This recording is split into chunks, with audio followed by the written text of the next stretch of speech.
Graças e paz, meus irmãos e irmãs, que a bondade do Senhor esteja com todos vocês, lhe dando principalmente paciência nesse tempo que estamos vivendo. E eu quero meditar com vocês no Salmo 93, como foi posto aí como proposta de leitura do Salmo para esse dia de oração, para culto de oração nos lares. O Salmo 93 ele tem uma divisão bem interessante que nós vamos ter no versículo 1 ao 2, a primeira parte, o versículo 3 a 4, a segunda parte e o versículo 5 como última parte. Esse salmo ele é chamado de Salmo Régio, porque ele fala da realeza de Deus. Uma das características do Salmo Régio é que o Salmo Régio ele foi pronunciado, foram escritos e foram adorados num tempo em que não existia rei em Israel. Então isso pode acontecer dentro do tempo do exílio ou no tempo pós-exílico que Israel, Judá não tinha rei e aí então eles atribuíam o reinado diretamente a Deus. Esse salmo ele tem esse contexto aí. E aí ele vai começar falando que reina o Senhor e ele se revestiu de majestade. Todos os reis, eles se vestiu com muita pompa, com muita beleza para mostrar a sua glória, o seu poder diante de todos. E aí, quando ele se reveste de majestade, também o versículo vai dizer que ele se reveste de poder, ele se cinge de poder. Ou seja, ele está mostrando a força em que ele tem. E isso é muito importante porque mais tarde ele vai colocar um contraponto a Deus, né? Então, se Deus está realmente revestido de majestade de poder, logo também o mundo será firme. Ele firmou o mundo que não vacila, como o versículo 1 termina. Ou seja, se ele é rei, se ele está revestido de poder, o mundo está guardado por Deus, é ele quem controla toda a história.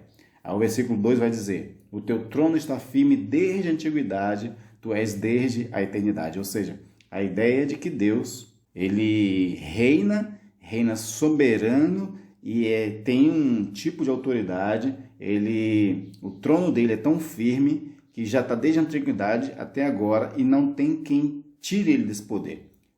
Israel e Judá tiveram a experiência de ver os seus reis perdendo o poder, de ver os seus reis capitulando nas batalhas, morrendo, e também eles viram o reinado acabar. Também eles viram outros reinos crescerem, dominarem muitas regiões, mas também caírem. Então, diferentemente do seu rei e dos seus reis, e diferente dos outros reis da terra, que são elevados e depois caem, o reino de Deus não cai, Deus permanece rei para sempre. Então isso é uma confiança que eles têm de agora, a gente não precisa mais de rei mesmo, não temos reis mesmo, mas Deus é nosso rei e diferentemente dos outros reinos, esse aqui não vai cair, esse aqui nunca vai ser derrotado, porque ele é o rei dos reis, senhor dos senhores, é o senhor dos exércitos, aquele que vence e não tem ninguém que realmente consiga vencê-lo. E aí no versículo 3 e 4 você vai ter essa contraposição à majestade, à soberania de Deus, tentando se levantar contra esse Deus. Só que ele usa uma linguagem figurada. Ele vai dizer, levantam os rios ao Senhor, levanta os rios o seu bramido, levanta os rios o seu fragor.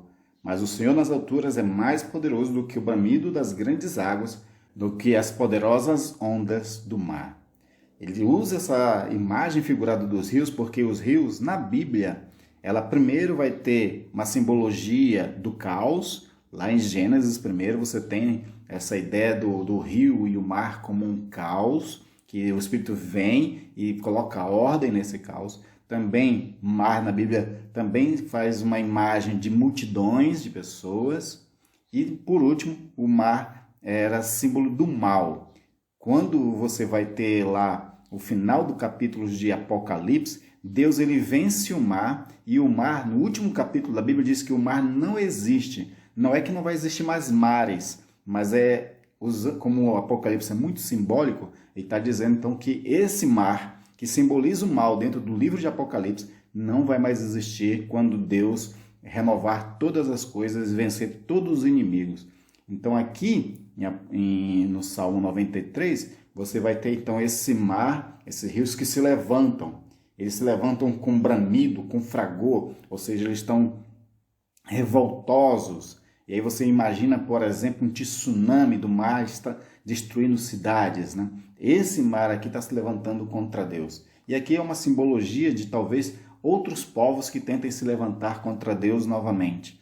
Mas a confiança do povo de Israel é de que o Senhor, Rei dos Reis, Senhor dos Senhores, não será derrotado.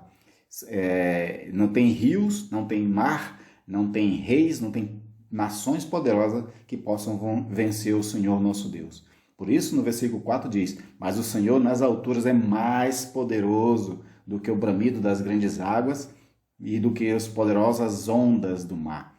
Esse tsunami de mar não pode derrubar nosso Deus, porque ele reina nas maiores alturas. E vai terminar o Salmo 93 dizendo: os teus testemunhos são fidelíssimos, à tua casa convém a santidade, Senhor, para todo o sempre. Ou seja, os testemunhos são fidelíssimos aqui é uma referência à aliança de Deus escrita nas Sagradas Escrituras do Antigo e Novo Testamento. Esse testemunho são fiéis, eles vão se cumprir. Assim como Deus prometeu muitas vitórias ao povo de Israel no Antigo Testamento e no Novo Testamento Deus promete também um final glorioso para a igreja, nisso nós podemos crer, nisso está toda a nossa confiança. E ele diz também: à tua casa convém a santidade do Senhor para todo sempre. Lembre-se que também Israel estava reconstruindo o templo depois do exílio, e nessa reconstrução do templo era exigido que se vivesse uma vida em santidade. Porque o que cabe à igreja em tempos de dificuldade, quando os rios se levantam, quando o mar fica revoltoso, o que cabe à igreja é continuar confiando no Senhor e vivendo a palavra do Senhor em santidade. Então não é motivo de ter medo, não é motivo de se esconder, de cruzar os braços, mas de continuar confiando no Rei dos Reis, no Senhor dos Senhores, que reina para todo sempre, que nunca será derrotado por nenhuma ameaça que possa afrontá-lo ou afrontar a própria igreja. O Senhor, ele permanece para sempre. Então, confiemos no Senhor, confiemos na sua palavra, nesse momento em que estamos vivendo, e vivamos a sua palavra, né, em santidade. Nós vivemos um tempo difícil e isso é um desafio para a nossa fé.